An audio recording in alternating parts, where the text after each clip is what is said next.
Hola chicos, bienvenidos una vez más a Rosmed. El día de hoy voy a hablarles acerca de lo que son los antibióticos. Bueno, en realidad vamos a hacer un conjunto de videos en el cual vamos a hablar de los antibióticos. Hoy vamos a hablar de aspectos generales, de básicamente la clasificación y el mecanismo de resistencia que van a tener las bacterias, ¿ok?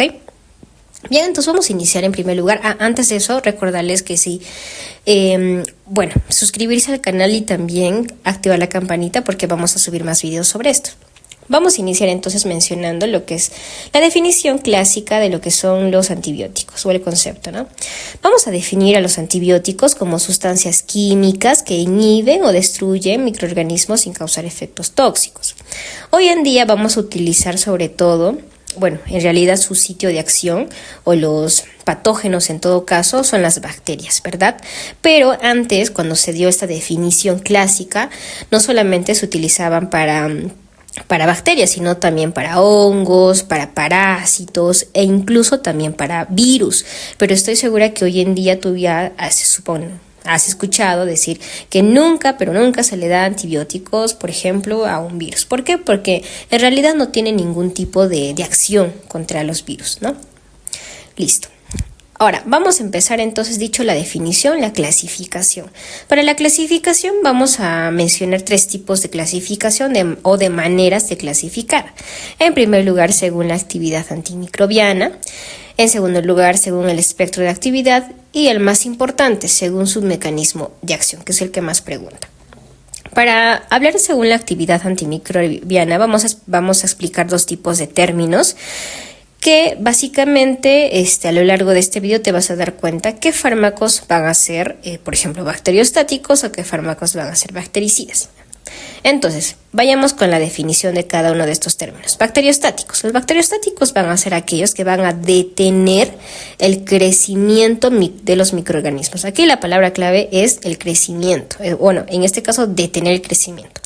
Y los bactericidas van a ser en este caso, van a destruir los microorganismos. Es decir, por ejemplo, si nosotros tenemos algún tipo de fármaco que se mete con el ARN, con el ADN, con la membrana en todo caso, y también la pared celular, todos estos van a ser bactericidas. ¿Por qué? Porque si nosotros, cualquier fármaco actúa con respecto a estas estructuras, pues lo que va a hacer es destruir la bacteria, ¿no?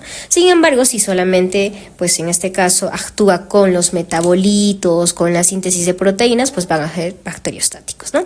De acuerdo a eso, tú te vas a dar cuenta a lo largo de este video cuáles son bacteriostáticos y cuáles son bactericidas. Muy simple, ¿no? Bien. En segundo lugar tenemos el según espectro de actividad. Para esto es básicamente memorizarse, no necesita mucha explicación. Y para esto tú te tienes que grabar esto de aquí, que es la clasificación de las bacterias de importancia médica con respecto, en este caso, a la tinción de Gram. Vamos a tener cocos y bacilos y cada uno de estos va a tener, con respecto a la tinción de Gram, cocos que sean Gram positivas y cocos que sean Gram negativos, ¿no? De la misma manera con los bacilos. Listo. Aprendiéndote todo esto, memorizándolo, recién vas a irte a este tipo de triángulo, que es el triángulo del espectro de actividad. Entonces, para poder explicar esto es simple. Vamos a tener tipos de coberturas. Una cobertura que va a ser específica, una cobertura que va a ser compartida y una cobertura que va a ser, vamos a decir, amplia o espectro amplio, ¿no? De esa manera tú puedes decir, por ejemplo, el metronidazol tiene una cobertura específica para bacterias anaerobias. Y con respecto al por qué, vamos a hablar en los siguientes videos. ¿Por qué realmente solamente actúa con anaerobios y no aerobios, por ejemplo, ¿no? Listo. En el caso, por ejemplo, de la cobertura compartida, es cuando haya bacterias que en este caso se encuentren en este rango, anaerobios Gram negativos. Y en el caso de el rango de aquí, que son anaerobios y Gram positivos, vamos a tener estos fármacos de aquí, ¿no? Listo. Y finalmente esto de aquí que vendrían a ser la cobertura amplia para, en este caso, organismos o microorganismos que requieran un amplio espectro, ¿no? Dicho esto, vámonos a lo más importante, según el mecanismo de acción. Para esto vamos a dividirlo en cuatro tipos, obviamente, incluso en otras bibliografías lo dividen en 7, si no me equivoco, o en 6, pero vamos a hablar aquí de estos 4 aspectos, ya que es básicamente lo mismo. Aquí, por ejemplo, vamos a hablar no solamente del ADN girasa, sino también del mismo ADN. Entonces, en primer lugar, los inhibidores de la síntesis de la pared, que estos van a ser bactericidas. Recordemos, cualquier tipo de fármaco que se mete con la membrana o con la pared celular, pues va a ser un bactericida. Listo. Lo primero es que vamos a diferenciar en la estructura externa de las bacterias, ya sean gram negativas y gram positivas. En el caso de las bacterias gram positivas, lo primero que está de manera externa es el peptidoglicano y luego recién la membrana. Es decir, esto de aquí vendría a ser la pared celular y esto de aquí pues vendría a ser la membrana, ¿no? La membrana, listo. En el caso de esta bacteria gram negativa, pues esto de aquí, todo esto de aquí es recién la pared celular y esto de aquí pues es la membrana. No. Listo, haciendo esa diferencia, vayámonos a la subclasificación. De acuerdo también a esto, vamos a dividir a los inhibidores de la síntesis de la pared en los no betalactámicos y los betalactámicos. Porque existe algo que se llama betalactamasas, que más adelante lo vamos a explicarlo. Los no betalactámicos se dividen en glucopéptidos, en la fosfomicina y en los epóxidos. Nuevamente esto es memorizarte nada más. Y en los betalactámicos ya también vamos a tener estos 4. Penicilinas, cefalosporinas, obviamente primera, segunda, tercera, generaciones. Y los carbapenémicos y finalmente los monobactámicos, ¿no? Listo. Lo más importante aquí es aprendernos cómo es que se forma el peptidoglicano, o más bien recordar, ¿no? Porque esto ya lo hemos aprendido en microbiología. Entonces, son 4 los pasos para la formación del peptidoglicano, eso de aquí. El primer paso, primero vamos a empezar mencionando que existen precursores para la formación del peptidoglicano. Y estos van a ser estos dos, el NAM y el NAC, ¿no? Entonces, en este gráfico que ustedes ven aquí, con esto nos vamos a ayudar. Entonces, acá, por ejemplo, en el citoplasma vamos a tener estos precursores. Pero estos precursores que están en el citoplasma, que de hecho lo tienen desde ya, incluso luego de la replicación por fisión binaria, todas las bacterias lo van a tener en el citoplasma, pero estos van a estar de forma inactiva. Ahora, ¿quién va a activar a estos precursores? Y aquí vamos a tener 2 enzimas, el UDP y también la D-alanina, respectivamente. El UDP va a activar tanto al NAC y al NAM. El NAC, ya que no lo he mencionado, el NAM es el N-acetilmurámico y el NAC vendría a ser el N-acetil, glucosamina como tal, ¿no? Respectivamente. Ahora, me había olvidado. Otra de los nombres por el cual se le pone al peptidoglicano es la murina, justamente porque por el N-acetilmurámico. Listo. Entonces, el primer paso es que se van a activar estos precursores, gracias a quién, al UDP. El UDP va a activar tanto al NAC y al NAM, y solamente la D-alanina va a activar al NAM, ¿no? Acá, listo. Ahora, estos necesitan ir a la membrana, y la pregunta aquí es, ¿quién va a llevar a estas unidades a la membrana? Y aquí entra en juego el C55, también conocido como el bactoprenol. Lleva a la membrana estas 2 subunidades y aquí el tercer paso ocurre, que es la polimerización. Es decir, estas unidades van a formar cadenas largas gracias a la glucosiltransferasa. Tienen que memorizar aquí lo que son las enzimas, eso es lo más importante.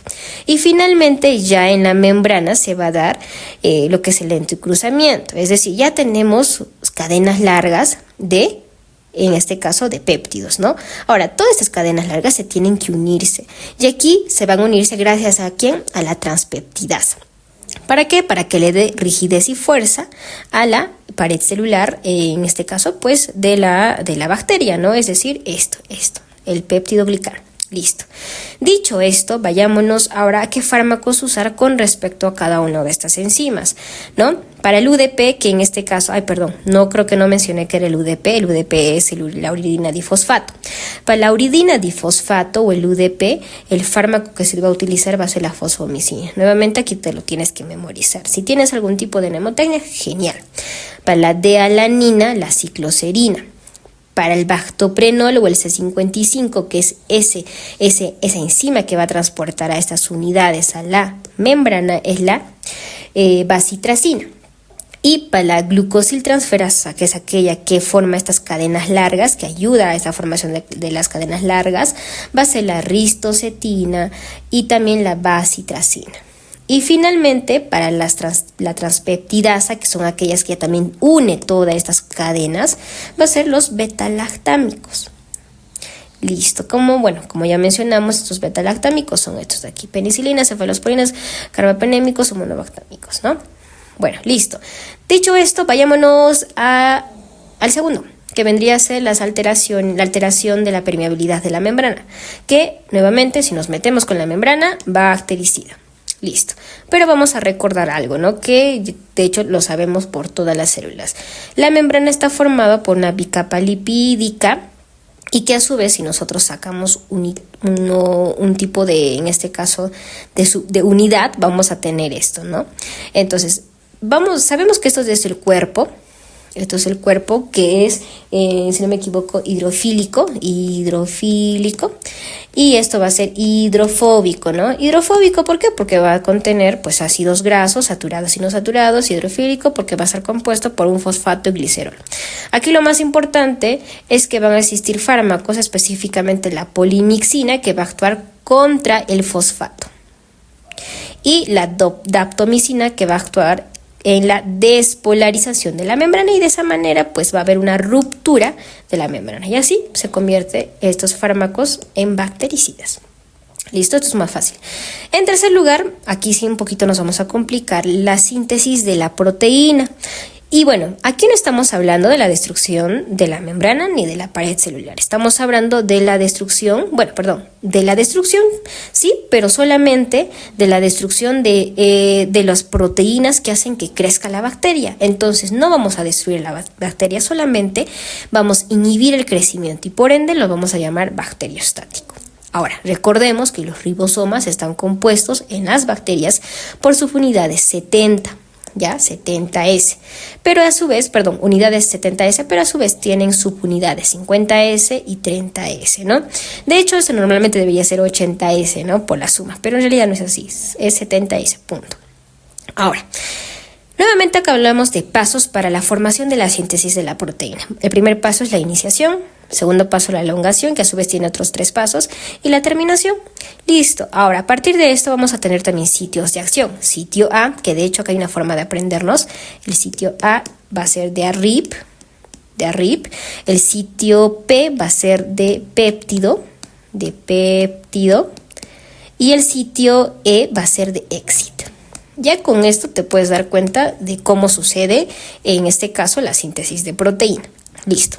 Lo primero, debemos tener un ARN mensajero. Sin ARN mensajero no podemos hacer, en este caso, la síntesis de proteína. Más luego vamos a mencionar de dónde sale este ARN mensajero, ¿no?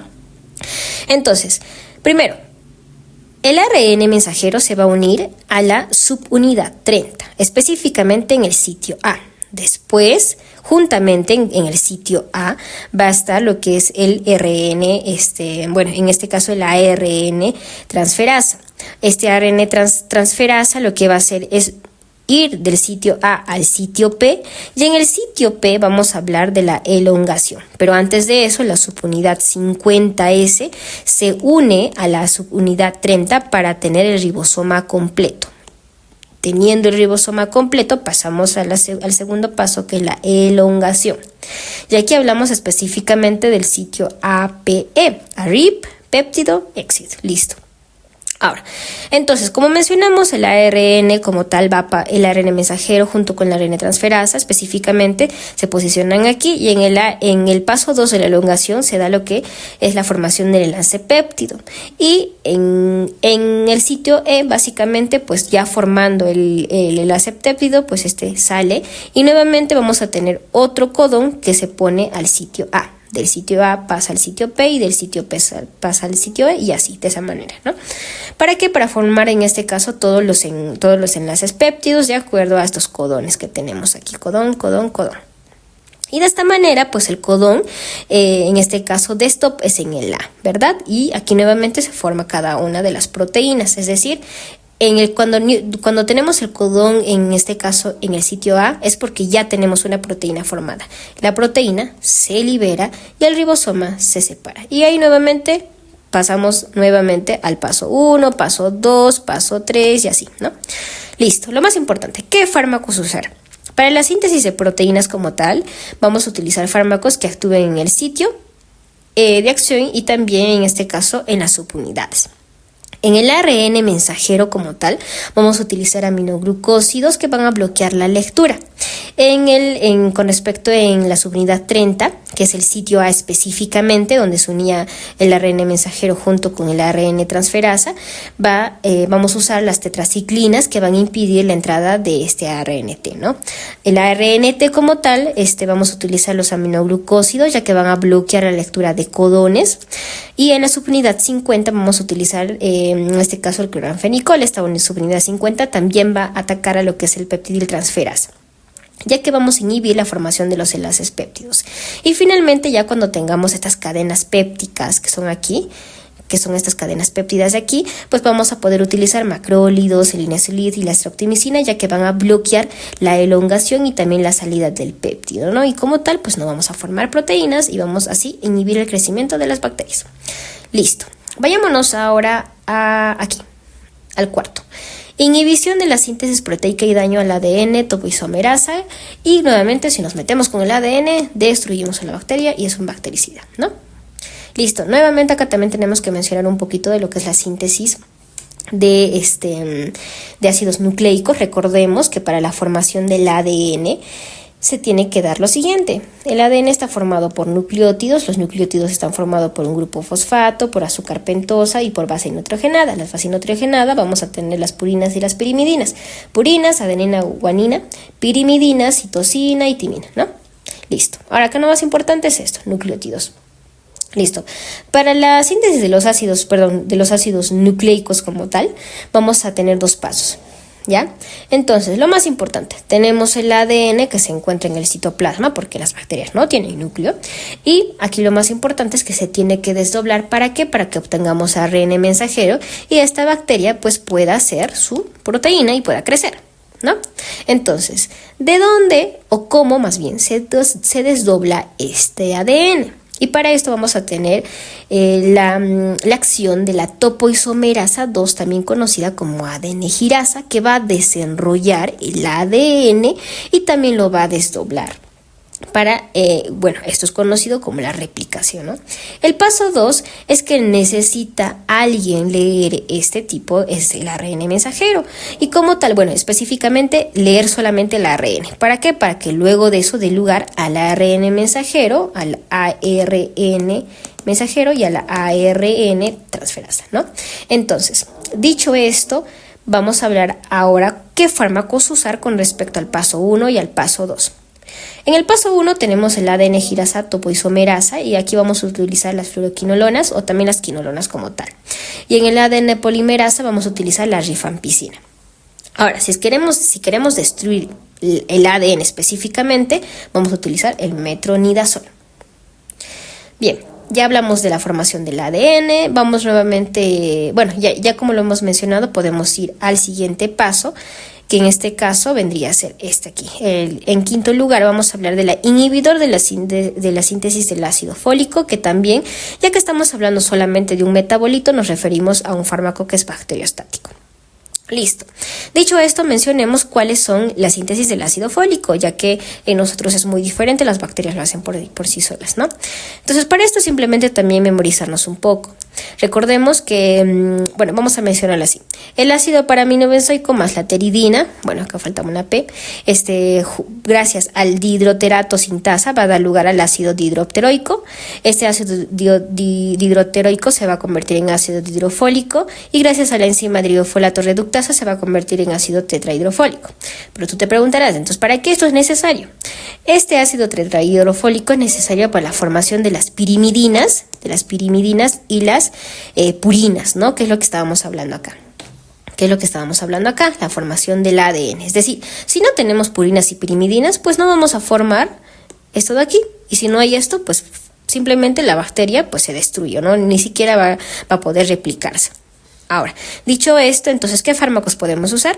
Vamos a utilizar fármacos con respecto a esas dos enzimas. Para el dihidroterato sintasa, las sulfonamidas, y para el driofolato reductasa, el trimetopin. Listo.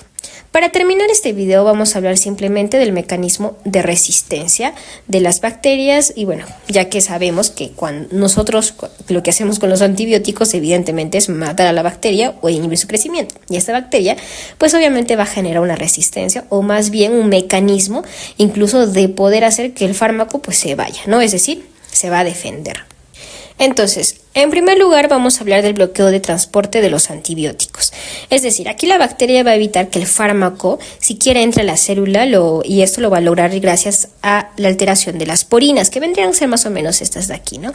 Entonces, estas proteínas que forman básicamente son proteínas que van a formar canales en la membrana externa, especialmente en las bacterias gram negativas. Ahora, si las porinas cambian de forma, por ejemplo, pueden, no sé, cambiar de forma, incluso también de tamaño, van a alterar este canal, esta puerta, y el antibiótico no va a pasar. Es decir, los antibióticos se van a quedar afuera, ¿no? Es decir, incluso pueden reducir el canal y finalmente no ingresan. Ahora, un ejemplo de estos, en este caso, para combatir este mecanismo de resistencia es la fosfomicina. Vayámonos al mecanismo número 2. El mecanismo número 2 es la modificación de las enzimas de los antibióticos, ¿no? Las bacterias pueden producir enzimas acá dentro de, bueno, obviamente en el citoplasma, que son capaces de destruir o inactivar el fármaco. Y están dos casos famosos. Uno, las beta-lactamasas. Ahora sí podemos saber por qué es que esto se dividía en no beta-lactámicos y beta-lactámicos, ¿no? Entonces, ¿qué son estas beta-lactamasas? Estas beta-lactamasas van a romper el anillo beta-lactámico ¿de quiénes? De las penicilina y de las cefalosporinas, ¿ok? Entonces, otro de las enzimas que van a romper también antibióticos van a ser las transferasas, que van a modificar químicamente antibióticos como los aminoglucósidos, volviéndolos pues inactivos. Entonces aquí vamos a utilizar beta-lactámicos. En tercer lugar vamos a tener la exclusión, en este caso activa de lo que son los antibióticos, no la expulsión, perdón. Y esto se va a dar gracias a lo que son las bombas de eflujo. Entonces vayámonos a este lado. Las bombas de eflujo básicamente son bueno, en este caso son tipos de proteínas de transportes de membrana también, que en este caso van a hacer algún tipo de, bueno, en este caso van a hacer que se concentre de manera intracelular el fármaco antes que pueda actuar. Es decir, solamente vamos a tener aquí fármacos, pero gracias a estas formas de flujo van a reducir la concentración intracelular para que el fármaco no entre aquí. ¿Listo? Ahora, aquí los fármacos que podemos utilizar van a ser la tetraciclina y los macrólidos. En cuarto lugar vamos a tener la alteración del sitio de acción. Aquí básicamente la bacteria va a cambiar la diana donde el antibiótico debería unirse. Imaginemos, por ejemplo, que debería unirse a los ribosomas, ¿no? Acá tenemos los ribosomas. O bueno, específicamente aquí. Acá tenemos, por ejemplo, un ribosoma y lo que va a hacer en este caso la bacteria es cambiar esta diana y gracias a la metilación del ARN, específicamente ribosomal, va a modificar la subunidad 50, esta de aquí, y va a impedir la unión de los macrólidos, las licosamidas y también las estrograminas como tal, ¿no? En otros casos, incluso las bacterias van a alterar las proteínas, o bueno, incluso las proteínas ya que se están formando aquí en el ribosoma, para que en este caso pues puedan impedir la acción incluso de las penicilinas, lo cual hace que genere una resistencia, ¿no? En este caso, resistencia a los beta-lactámicos.